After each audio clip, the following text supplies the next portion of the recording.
ভাই, এটা কোনো কথা হইলো? আইসিসির মতন ম্যাচ, 50 ওভারের মতন ম্যাচ, কত রান হয়েছে? 228। তাও অল উইকেট, সব পড়ে গেছে, একটাও নাই।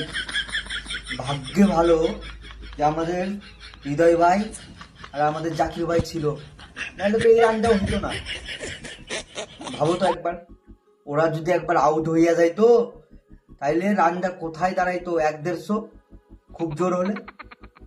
অভিনন্দন ভারত, অভিনন্দন, অনেক অভিনন্দন। আমাদের শুভমান গিলস কত করছে? 101, 129 বলে 101।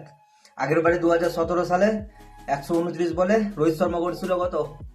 123। ভাই বাংলাদেশ একটু চাগো। যখন সাকিবুল হাসান ছিল তখনও তো একটু কম্পিটিশন হইতো, এখন তো তাও হয় না দেখি। ভাবা যায় আইসিসির মতন ম্যাচ, 50 ওভারের খেলা, রান কত? মাত্র 228। চিন্তার বিষয় না? হবে কেমনে? মানে একটা কম্পিটিশনের মতন তো একটা জায়গা থাকতে হবে, তবেই তো কম্পিটিশন হবে, বেশ খেলার মধ্যে একটা জোশ আসবে। 228 রান আর কি জোশ আসবে বলো? मैं नहीं बताऊंगा। অনেক সুন্দর, অনেক সুন্দর, কিন্তু অনেক ভারতের অনেক ভুল ছিল, অনেকই ভুল ছিল। যাই হোক, শেষমেশ ম্যাচটা উইনিং হয়েছে। কংগ্রাচুলেশন ইন্ডিয়া আর বাংলাদেশ। তোমরা সারা জনম সূচনা দিয়েই গেলা।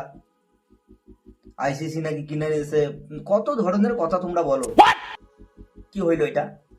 50 ওভারে 228, তাও অল উইকেট, সব পইড়ে গেছে। মানা যায় এগুলো?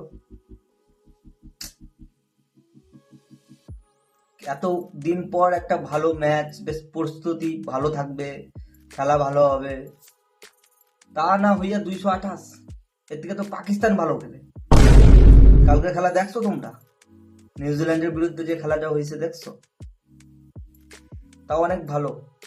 কিন্তু আমি ভাবতেছি যে আমাদের হৃদয় ভাই আর জাকির ভাই যদি না থাকতো তাহলে ম্যাচটা কি হইতো একবার ভাইবা দেখো তো।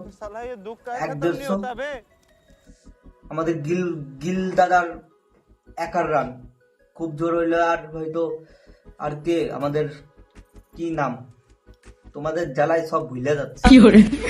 যাই হোক, আমার এই ভিডিওটা কোনো দলকে ছোট করার জন্য না, আমার অনেক দুঃখ লাগছে যার জন্য বানানো। তোমাদের কেমন লাগছে তোমরা অবশ্যই কমেন্ট করে জানাও। আর ভিডিওটা ভালো লাগলে লাইক, শেয়ার অ্যান্ড সাবস্ক্রাইব করতে ভুলো না। যদি না করে থাকো, কইরা দাও এখনই করো। আমার খুব দুঃখ লাগছে, বিশ্বাস করো, আমি এটা নিতে পারতেছি না।